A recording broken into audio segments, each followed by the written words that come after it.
اور آج کے زمانے میں افراد حکمران نہیں ہیں، یہ بھی اچھی طرح سمجھ لینا چاہیے۔ آج کے زمانے میں حکمران ہے نظام، سسٹم، اور چونکہ اس بین الاقوامی دنیا میں 5 ملک جو پانچوں کے پانچوں غیر مسلم ہیں ویٹو پاور رکھتے ہیں، ان کی مرضی کا جو نظام ہوتا ہے وہ قائم ہوتا ہے، ان کی مرضی کے مطابق سسٹم بنایا جاتا ہے، اور وہ عالمی شکنجہ ہر ملک پر کس دیا جاتا ہے، ملک بنانے سے پہلے ہی غلام بنا لیا جاتا ہے۔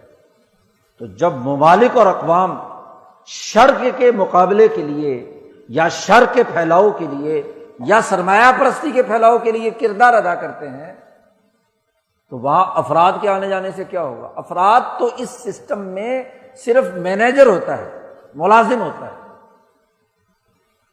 وہ 5 سال کے عرصے کی ملازمت کے لیے آتا ہے، سسٹم چلاتا ہے۔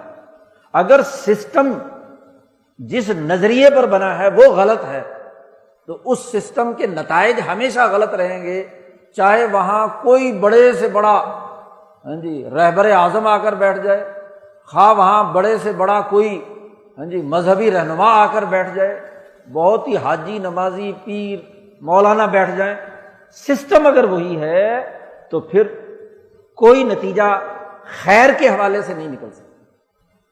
پھر ہر وزیر اعظم سال کے بعد یہی منت کرے گا کہ ابھی تو میرا سال ہی گزرا ہے یار، ابھی 4 سال اور برداشت کرو، پھر دیکھنا۔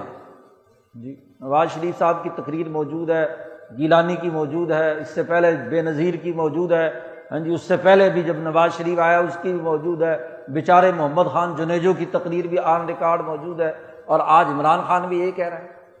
تو جب سسٹم کی بنیادیں خیر پر نہیں ہے، شر پر، یہ اچھی طرح بات سمجھ لینی چاہیے۔ سسٹم سرمایہ دارانہ اصول پر ہے، سسٹم IMF کا غلام ہے، سسٹم ورلڈ بینک کا غلام ہے، وہ شر پر مبنی ہے، وہ افادہ مثبت نہیں، افادہ منفی کی بنیاد پر سوسائٹی کے اندر غلامی کا نظام قائم کیے گئے ہیں۔ چاہے کوئی بھی آپ اس راج سنگھاسن پر بٹھا دو، چاہے اس کا نام اسلام آباد رکھ لو، یا پہلے کراچی دارالحکومت تھا، یا کوئی ہندو آباد رکھ لو، کچھ بھی رکھ لو، اسلام یا خیر نہیں آ سکتا۔ اسلام یا خیر کی بھلائی کے لیے سسٹم، نبی اکرم صلی اللہ علیہ وسلم نے جب یہ اس آیت پر صحابہ کی تیاری کی ہے تو سسٹم بدلا ہے۔ آپ دیکھو مکے کے سسٹم میں جہاں 12 وزیر تھے اور ایک سربراہ ابو جہل تھا، دار الندوہ ان کی پارلیمنٹ تھی، نبی اکرم صلی اللہ علیہ وسلم سے پہلے قصی بن کلاب کے زمانے سے پچھلے 300 سال سے وہ پارلیمنٹ چل رہی تھی، یہ سارا نظام موجود تھا۔ اور جب حضور صلی اللہ علیہ وسلم کی تحریک عروج پر جاتی ہے تو پھر کیا ہوا؟ پیشکش کی سسٹم نے، ابو جہل نے، کہ ابو طالب سے کہا کہ اپنے بھتیجے سے کہو کہ اگر تم حکومت چاہتے ہو تو حکومت میں ہم آپ کو حصے دار بنانے کے لیے تیار ہیں۔ سسٹم یہی رہے گا، حکومت آپ کو سردار مان لیتے ہیں، اور اگر آپ کو کسی عورت سے، لڑکی سے شادی کرانی ہے تو وہ بھی آپ کو کرا دیتے ہیں، کوئی مال و دولت اور سرمایہ چاہیے تو وہ بھی آپ کو دینے کے لیے تیار ہے۔ لیکن آپ یہ تمام باتیں مت کرو جو آپ کر رہے ہیں، حکومت میں شراکت اقتدار ہمارے ساتھ کر لو۔ نبی اکرم صلی اللہ علیہ وسلم نے انکار کر دیا کہ اگر یہ میرے ایک ہاتھ پر سورج اور ایک ہاتھ پر چاند لا کر رکھ دیں تب بھی میں اپنی بات سے منحرف، کیونکہ مجھے تو خیر کا، انسانی بھلائی کا سسٹم بنانا ہے۔ اگر سسٹم شر کا موجود ہے تو اگر اسی میں شراکت اقتدار کر لوں، اسی کا حصے دار بن جاؤں تو نتیجہ کیا نکلے؟ شر کے پھیلانے کا ذریعہ ہوں گا۔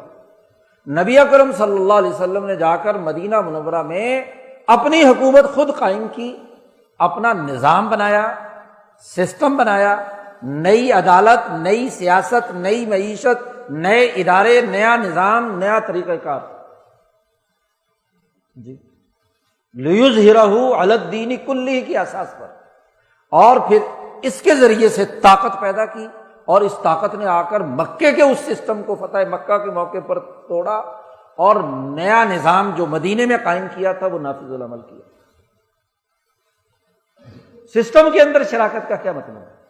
آج بڑی غلط فہمی ہماری یہ ہے کہ اسی سسٹم میں رہتے ہوئے ہم کوئی نتیجہ پیدا کرنے میں، یہ بڑے بوڑھے 1970 سے جانتے ہیں کہ ہر الیکشن سے پہلے 70 کے الیکشن سے پہلے کیا تھا؟ بھٹو صاحب نے یہاں نعرے لگائے، جلد سے جلوس نکالے، روٹی کپڑا مکان، نوجوان اور جو یہاں کے نظام سے تنگ آئے ہوئے لوگ، 22 خاندانوں کی سرمایہ داری کی حکمرانی کے نظام سے تنگ آئے ہوئے لوگ سڑکوں پہ نکل آئے اور بس جی اب انقلاب آ گیا، تبدیلی آ جائے گی، یہ ہو جائے گا وہ ہو جائے گا۔